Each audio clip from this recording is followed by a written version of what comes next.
स्वागत है आप सभी लोगों का सुजल साइंस एकेडमी में। और आज का जो हमारा टॉपिक है ये मैथ से रिलेटेड है।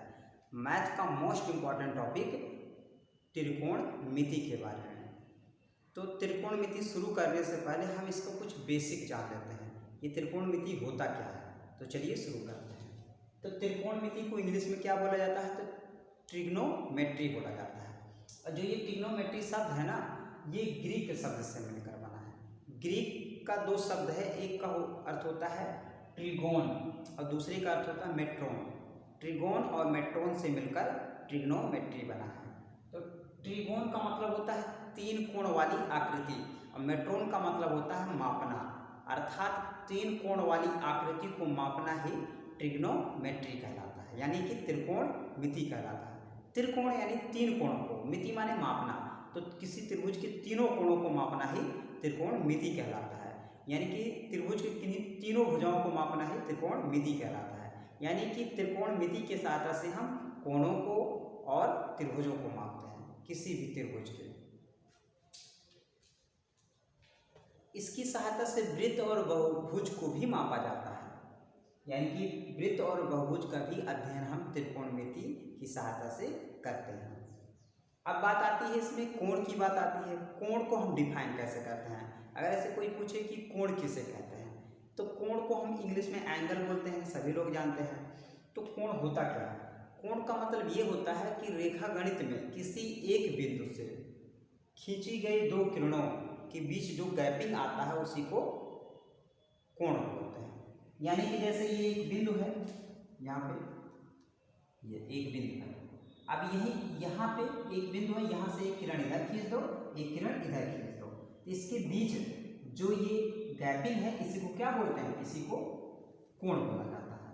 ये किरण है, तो किरण, तो दो किरणों के बीच जो गैप होता है उसी को हम कोण बोलते हैं।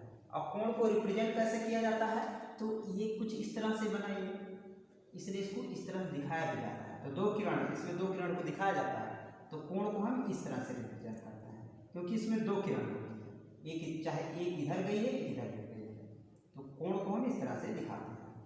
अब इसमें बात आती है, देखो ये भी एक कोण है, एक बिंदु है, इधर एक किरण गई है, एक किरण इधर गई है, ये क्या बना रही है दोनों आपस में? जो इनके बीच की गैपिंग है इसको कोण बना रही है, इसी गैपिंग को हम कोण बोलते हैं। यानी AOB, कोण AOB, कोण AOB में कोण O क्या है? तो शीर्ष कोण है, और कोण A क्या है? ये प्रारंभिक कोण है, और कोण B क्या है? अंतिम कोण है। तो जो बीच में रहता है उसको शीर्ष कोण बोलते हैं, वही मेन कोण होता है। अब कोण AOB, मान लीजिए एक कोण हम ये लिख रहे हैं, ABC लिख रहे हैं, तो कोण ABC में शीर्ष कोण कौन है? तो B है। जो बीच में रहता है उसको शीर्ष कोण बोलते हैं, यानी हेड, यानी मुख्य कोण होता है। जो शुरुआत में रहता है उसको प्रारंभिक कोण, और जो लास्ट में रहता है उसको अंतिम कोण बोला जाता है। तो कोण B क्या है? शीर्ष कोण है। ये कोण के बारे में कुछ हो गया बेसिक नॉलेज। अगर ऐसे पूछा जाए कोण किसे कहते हैं, तो किसी एक बिंदु से खींची गई दो किरण के बीच में जो गैपिंग होती है उसी को कोण कहते हैं।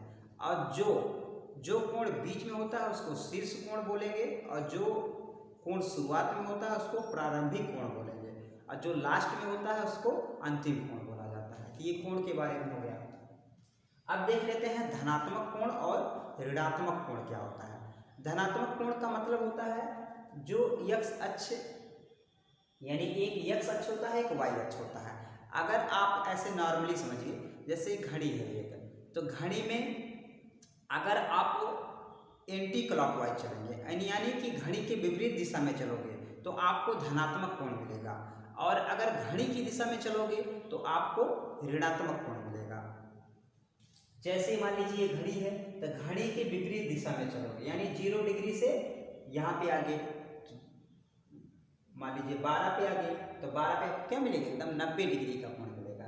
यानी 0 से अगर आप विपरीत दिशा में चल रहे हैं घड़ी के, तो आपको धनात्मक कोण मिलेगा। तो यहाँ पे 90 हो गया, 90 से फिर इधर आ गए तो फिर 180 हो गया, 180 से फिर नीचे इधर आ गए तो 270 हो गया, फिर उसके बाद पुनः उसी स्थान पे आ गए तो 360 हो गया। जहाँ से चले थे अगर वहीं पे फिर आ जाओगे तो पूरा कितना हो जाता है? एक कंप्लीट सर्कल कितना हो जाता है? 360 डिग्री हो जाता है। यहाँ 360 हो गया। लेकिन अगर यहाँ से आप इधर आएंगे यानी कि 0 डिग्री से अगर क्लॉकवाइज चलोगे तो आपको ऋणात्मक कोण मिलेगा। यानी 0 से अगर इधर आ जाओगे तो -90 डिग्री, फिर इधर से यहाँ चले जाओगे तो -180 डिग्री, इधर चले गए तो फिर -270 डिग्री, इधर आ गए तो -360 डिग्री। यानी कि अगर घड़ी के विपरीत दिशा में चलोगे तो धनात्मक कोण मिलेगा, और घड़ी की दिशा में चलोगे तो फिर ऋणात्मक कोण मिलेगा। तो ये हो गया आपके धनात्मक कोणों के बारे में। कोणों को हम कैसे मापते हैं इसके बारे में हम आप